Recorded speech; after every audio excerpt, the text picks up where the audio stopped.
Он старше меня на 17 лет, мама. Я ему в дочке гожусь. Ничего, в самый раз. Состоявшийся мужчина, серьезный, богатый. Ты как сыр в масле будешь кататься. И Вероника посмотрит хоть, как это жить с отцом. Маша тяжело вздохнула. Мать сватала ее богатому дядьке. Именно дядьками кажутся мужчины 42 лет до 25-летних девушек. Маша не была замужем. После школы поступила в университет. Отучилась 3 года и забеременела. Отец ребенка быстро слился. Сказал, что он тут ни при чем, пусть сама выкручивается. Маша была гордой девушкой и ни разу не потревожила горе отца.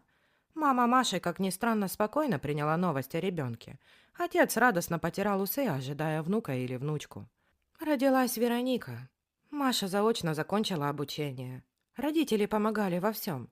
И все было хорошо, пока мама не встретила Игоря Александровича. Она сразу поняла, что именно такой зять им нужен. Игорь являлся сыном маминой знакомой. Не женат, свой бизнес, отдельная квартира в элитном доме, дорогая машина. Вот за таких надо замуж выходить и жить припеваючи. Мама взяла Машу с собой в гости к знакомой, куда был приглашен и Игорь. Он был очарован Машей, ее природной красотой и скромностью. Начал приезжать, звонить, влюбился одним словом. Маше было приятно внимание такого мужчины, но бабочки в животе категорически отказывались летать. Не было никаких чувств и симпатий к нему. Зато мама летала на крыльях счастливая. Все шло по плану. «Маша, выйдешь за него замуж, и все. Считай, счастливое будущее у тебя в кармане. Да и у нас с отцом тоже, надеюсь. Тещу с тестем он не обделит. Да не люблю я его. Как жить-то с нелюбимым? Ага, вон, любила ты одного, и где он сейчас? Дитя заделал и смылся. А Игорь возьмет ответственность за чужого ребенка. Даст Бог, родишь ему еще парочку детишек. Тогда уж точно будешь всю жизнь обеспеченно жить». Маше не нравилась эта затея. Игорь настойчиво приглашал на свидание, дарил подарки, которые Маша нехотя принимала. Веронике дядя Игорь понравился. Он подарил ей огромную куклу, планшет, постоянно интересовался, как у нее дела. Ребенку было достаточно, чтобы понять, что дядя хороший и добрый. «Мам, Игорь сделал мне предложение. Вот что мне делать теперь?» «Как что делать? Соглашаться, конечно. Стерпится, слюбится. Вон раньше родители выбирали мужей и жен детям. И ничего, и жили, детей рожали, и благодарили родителей. Ну что тебя ждет в жизни? Выйдешь ты за парня любимого на бедного, и будете всю жизнь то за ипотеку выплачивать, то за машину кредит.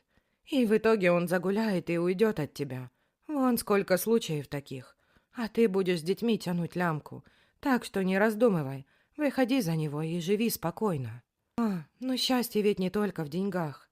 Игорь неплохой, конечно, меня любит и к дочке хорошо относится. Может и правда выйти за него. Авось полюблю. Свадьба была шикарная. Платье для Маши привезли из самой Италии.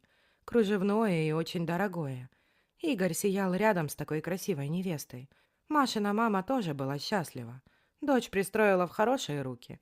Только у невесты были грустные глаза. «Машенька, ну какая работа? Тебе что, денег не хватает?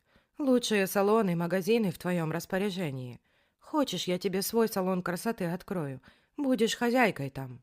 «Игорь, не могу я без дела сидеть. Салоны эти, магазины меня не очень интересуют. Мне общения живого не хватает. Я кроме мамы до тебя и не вижусь ни с кем. Подруг ты не разрешаешь к нам водить, к ним ездить тоже.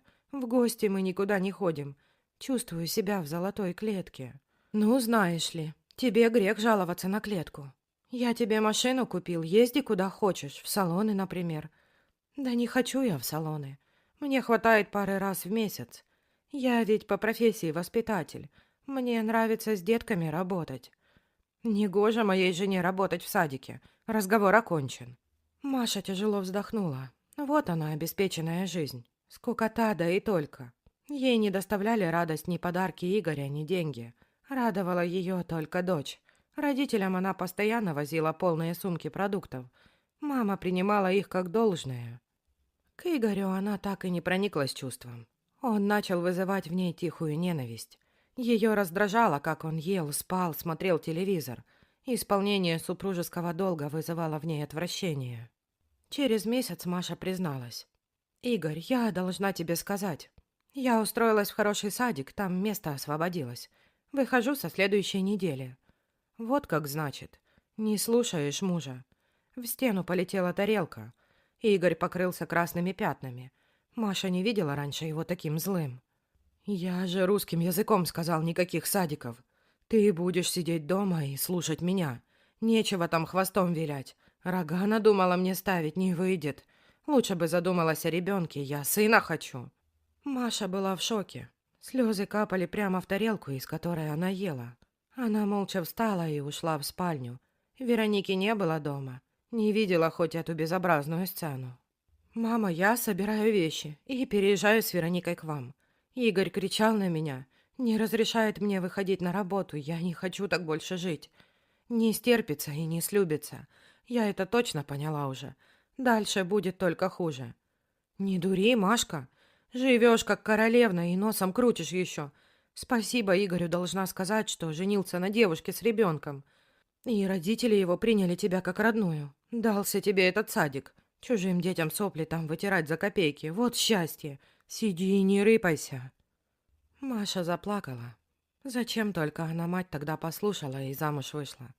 Зачем ей жить с человеком, которого она никогда не полюбит? И жизнь с ним будет в тягость.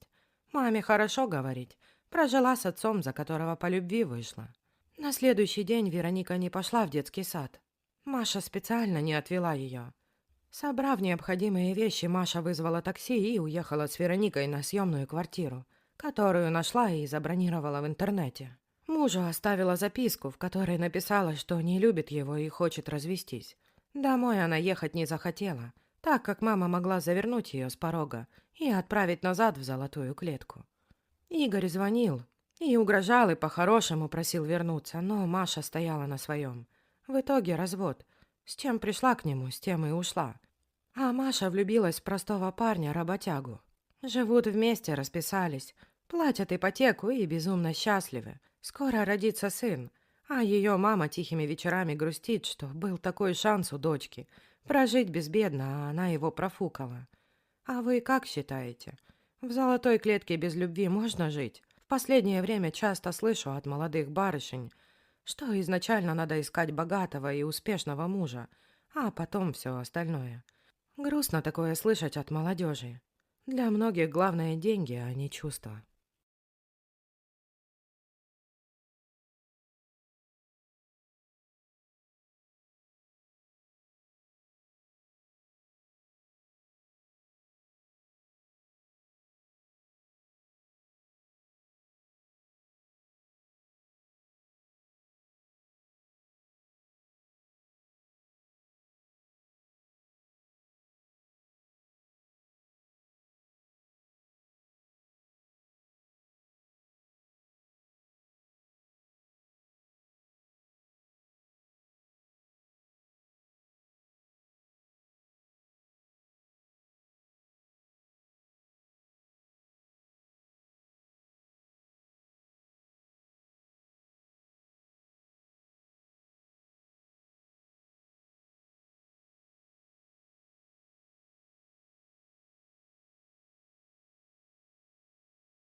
All right, everyone's presentations are done, Nick, the manager, said as he tried to move the discussion forward.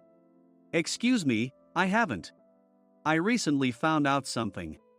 Nick interrupted me and began to speak. There's apparently someone in this department who didn't graduate high school and is just a part-timer. Meetings should be for employees only. Absolutely right. His lackey, Mike, of course, agreed with Nick. I'm leaving. After leaving the meeting room, I started to shut down my computer. I noticed that an email had arrived, not in my personal inbox, but in the company's shared email. Thinking, there's no point in speaking up, no one will listen, I went home quietly. The next day, I heard a commotion from Nick's desk. He was staring at his computer screen, his face pale. Nick? Is something wrong? Mike looked at the screen with him. And he turned even paler than Nick. Why is he so angry? Knowing the reason for Mike's distress, I thought to myself, serves them right. My name is Adam. My mother passed away when I was in the 9th grade, and I was raised by my father. Well, you could hardly call it being raised. After my mother passed, my father changed. He drowned his sorrows in alcohol, and though he still went to work, he squandered our living expenses on horse racing. Because of that, I had to start working part-time as soon as I entered high school. Every month, I went to the convenience store with bills in hand that couldn't be auto-deducted from my father's account. Even though I endured it because I didn't want to be alone, I reached my limit in my second year of high school and dropped out. I found a live-in job at a distant inn. Thank you for everything. The day I left home, my father, still staring at the TV, spoke. Take care.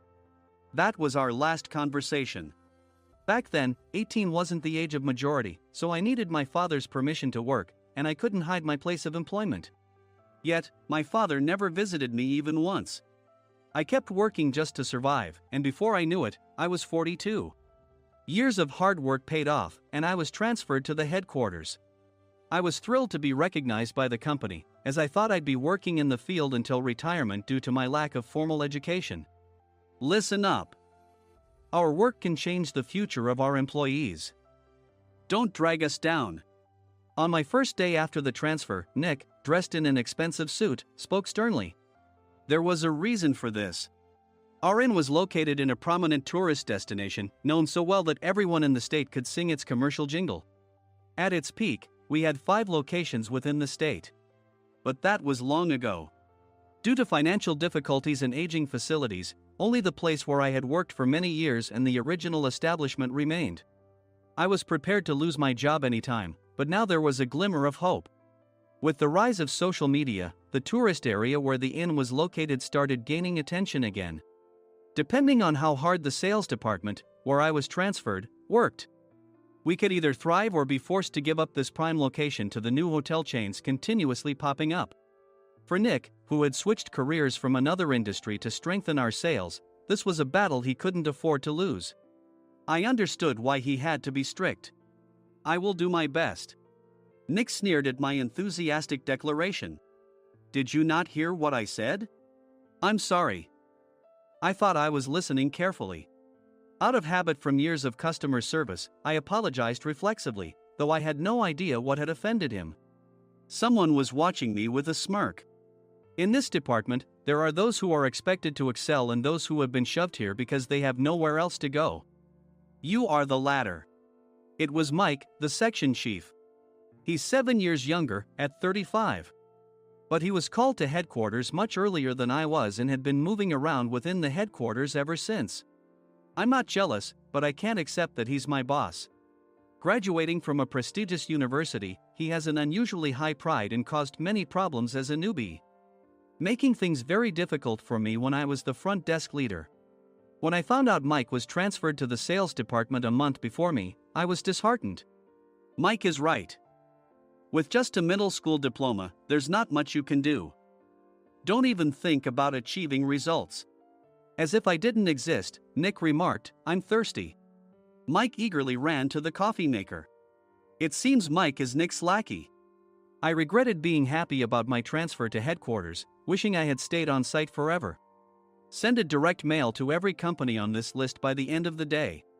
Nick only assigned me tasks that even a new graduate could handle. What? There are over 1,000 companies. You want me to send to all of them by today? Yes, if you and your fellow misfits split the work, even those with nowhere else to go should finish by today. I glanced at the employees typing away expressionlessly. They were worn out from customer service, only thinking about leaving on time, or were women reassigned after having children. With zero motivation for work. Even Sam, a new graduate from the same university as Mike, who was supposed to be among the expected achievers, had no enthusiasm for the job. Having joined the company wanting to do customer service.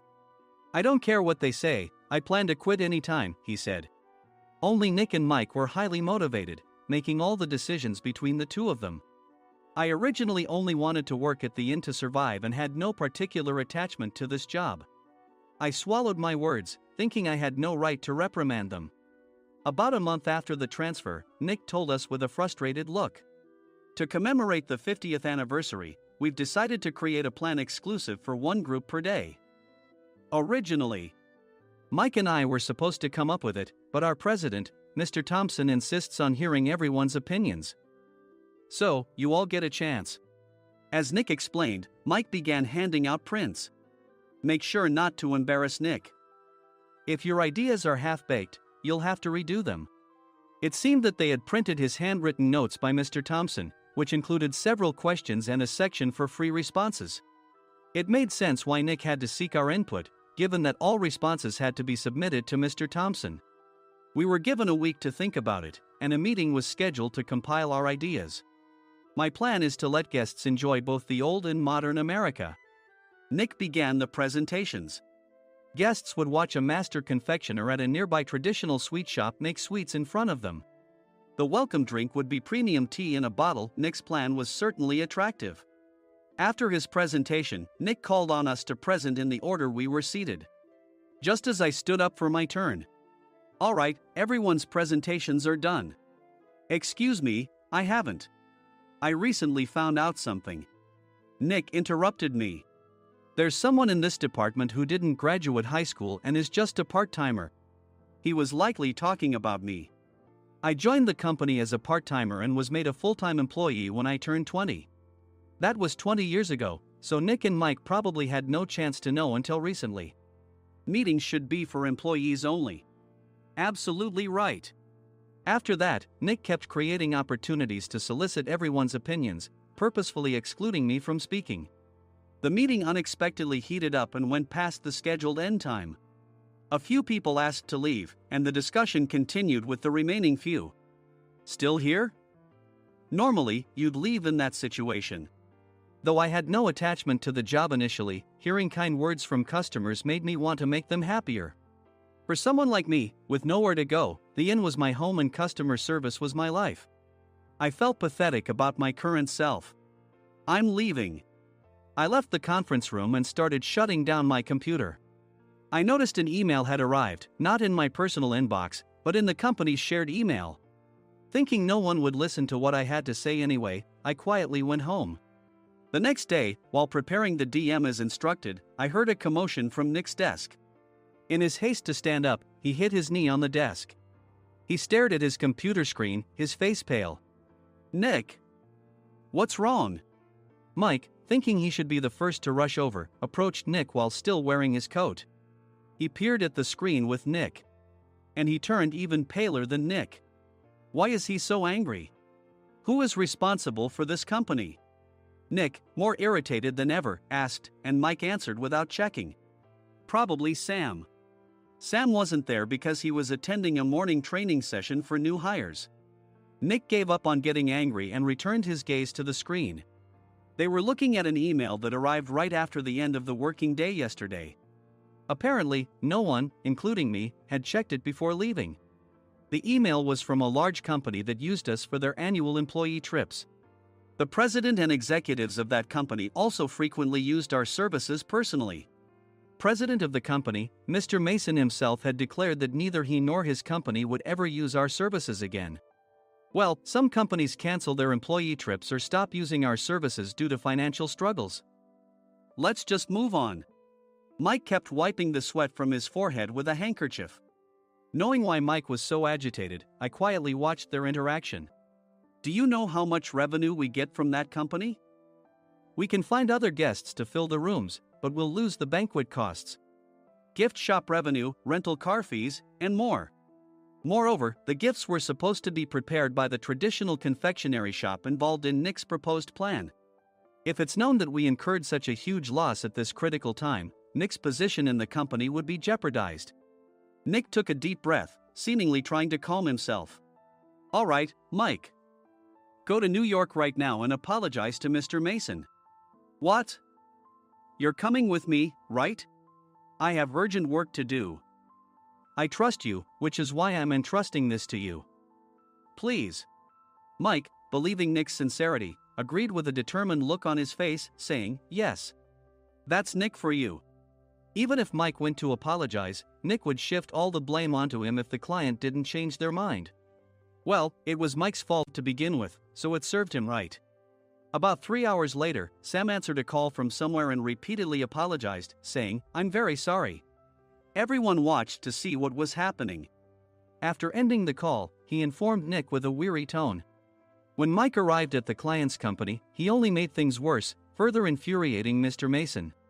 He was demanding, get his boss here immediately. It was no wonder Sam was exhausted, dealing with such a call right after returning from training. What is that idiot doing? All right, Adam, you're coming with me. If sacrificing Mike didn't work, then I must be next.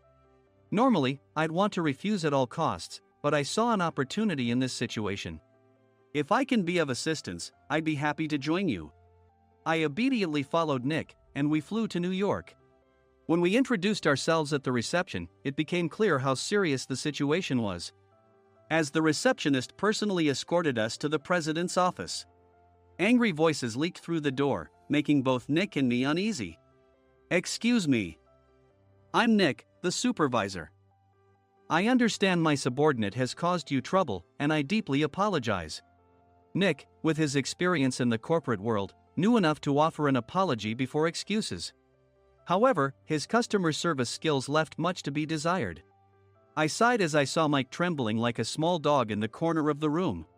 What kind of training are you giving your subordinates? Mr. Mason glared at Nick with a red face. The intensity of his gaze made even Nick take a step back.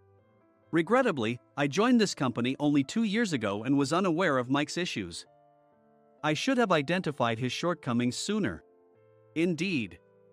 I should have realized sooner. No sensible person would come to apologize and then give a lengthy presentation on the drawbacks of not using their in.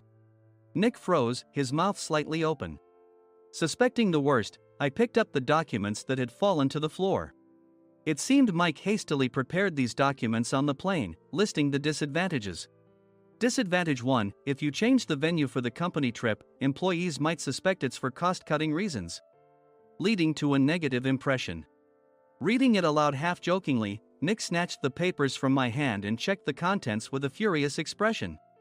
Among the stack of documents was a receipt from a nearby convenience store's copy machine. I felt a pang of dread, hoping he hadn't shown the receipt as well. What do you think he said when I asked what kind of nerve he had to do this? I'm very sorry. Faced with the dire situation, Nick must have thought there was nothing left to do but apologize. In a voice smaller than I'd ever heard from him, he uttered words of apology. He said, I'm a Harvard graduate. I don't believe I said anything wrong. Mike, what have you done? Forgetting his plan to pin the blame on Mike, Nick yelled loudly, even in front of Mr. Mason. I didn't do anything wrong. You're still saying that? Look at him. Mike pointed at me with a shaking hand. I was assigned to headquarters in my 20s and now I'm a section chief. This guy only made it to headquarters at 42. Everything I've done proves I was right. So why are we losing the contract? Having said his piece, Mike collapsed to the floor. Of course. You were sent there because you had nowhere else to go. Mike never expected to hear such words from someone he looked down upon. He lunged at me, and Nick hurriedly stepped in to stop him. Mr. Thompson told me Mike is a quick thinker, and to take good care of him. There's no way he was pushed aside. Don't make things worse here. He didn't say quick thinker, he said only quick-witted, didn't he? I don't remember that part. I recalled the many troubles Mike caused when he was a newbie. When Mike was on the front line, his pride was so high that he never apologized to customers. Customer service, especially in our job, doesn't work alone. It brings both good and bad situations. If the front staff or housekeepers made mistakes, or the cleaning company didn't properly clean a room, one had to apologize to the customers regardless of personal fault. Mike, in such situations, would never apologize, insisting he wasn't at fault. This often angered customers, and as the front desk leader, I frequently had to apologize on his behalf. He caused complaints and disrupted operations, which is why he was quickly moved to headquarters. In departments where he didn't interact directly with customers, his quick thinking was beneficial and things went well. But it seemed his flaws were starting to show. Corporate reservations are supposed to be entered into the system by the sales representative. But a quick check yesterday revealed that more than 10 items were missing from the client's reservation. The handover document clearly stated what needed to be prepared. Why didn't you enter it into the system? Why do we have to give them special treatment? Filling rooms near the banquet hall, setting up all the food in advance. Specifying the brand of wine, they're too demanding. No wonder he always angered customers, I thought, feeling a headache coming on. Grouping them in rooms near the banquet hall is for our benefit too. It makes it easier for the staff to set up beds and serve breakfast since everyone's schedule is synchronized. As for the other requests, Mr. Mason suggested them to lighten our load. I didn't know that. Nick finally seemed to realize that Mike was the one who had angered the client. What did you say to them? I just told them we wouldn't give them special treatment anymore. We shouldn't waste effort on things that don't bring in money. I was utterly exasperated at his lack of understanding of customer service. Of course, we shouldn't comply with unreasonable demands. But carrying over successful practices from past stays makes customers feel remembered and enhances their experience. Good memories encourage repeat visits. That's part of our job. I looked down at Mike, who was sitting on the floor. In our job, nothing is a waste. Mr. Thompson likely moved you to the sales department, hoping you'd finally understand this. How do you think he feels now that you've failed to meet his expectations?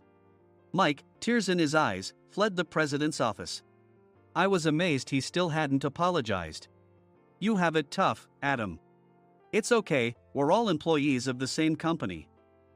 I deeply apologize for this disrespectful incident. Especially after all the care you've shown us. If it weren't for you, Adam, I really would have stopped staying here.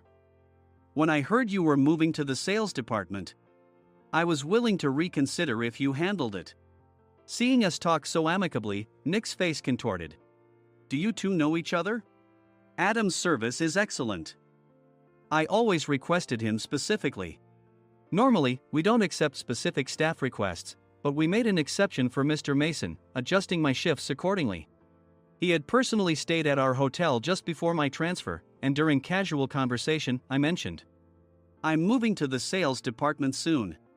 If I hadn't told him then, things could have been much worse. Please continue to take care of us. I look forward to it. On the return flight, Nick awkwardly offered me a can of beer. It's still working hours. Of course, I had no intention of forgiving him for a single beer. Nick might try to pin everything on Mike and avoid any consequences. While pondering this, a startling fact came to light. Nick, the tea bottles for the plan have arrived. I handed Nick a bottle labeled with our inn's name. They look good. What are you talking about? These are plastic bottles. I had assumed we would use the trendy, high-end bottling tea. But what arrived were ordinary plastic bottles of tea with customized labels. The only unique aspect was the label, which had the inn's name, making it look customized.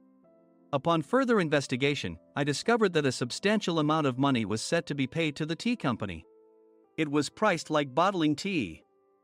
Does this plastic bottle really cost $100 each? The tea inside is specially blended for us. The extra cost is for that. Wouldn't it be better to use another tea company? Or is there a specific reason we must use this one? As Nick continued to make excuses, I showed him a printed email. I informed the tea company's president, Mr. Mitchell, that we discovered irregular payments and he confessed. He said you two were high school classmates and planned to split the extra money. That idiot. Why did he confess? That's not important. You should worry about yourself, this could turn into a police matter. Opening the bottle cap, I suggested. How about calming down with this tea? It supposedly has a relaxing effect. Nick drank the tea frantically. In the following days, decisions were made about their fates. Mike was reassigned to the General Affairs Department, with no chance of transfer or promotion, as per Mr. Thompson's orders. As for Nick, since the payment to the tea company hadn't yet been made, he narrowly avoided legal trouble. Instead, he was encouraged to leave the company, and to avoid further complications, Nick submitted his resignation. Rumor has it that connections between HR departments have made it difficult for him to find new employment. Even though it was good to have those two gone, something unexpected happened in the sales department. Everyone became motivated and united in refining the 50th anniversary plan. In the end, my plan was adopted. We collaborated with the Tourist Information Center to provide personalized guides. The plan, tailored to the number of guests, was truly special for the 50th anniversary. Hey, is Adam's family coming to stay? I immediately booked that special plan for my family. Sam noticed it on the reservation list and quickly picked up on it. Yes, I'm inviting my father. That's great. I might invite my parents too. I lacked the courage to face my father just as Adam. But here, with the confidence Mr. Mason praised, I felt ready. The 50th anniversary plan was a perfect opportunity to reconnect with my father. I hoped to bring back the days when we could laugh together as we once did.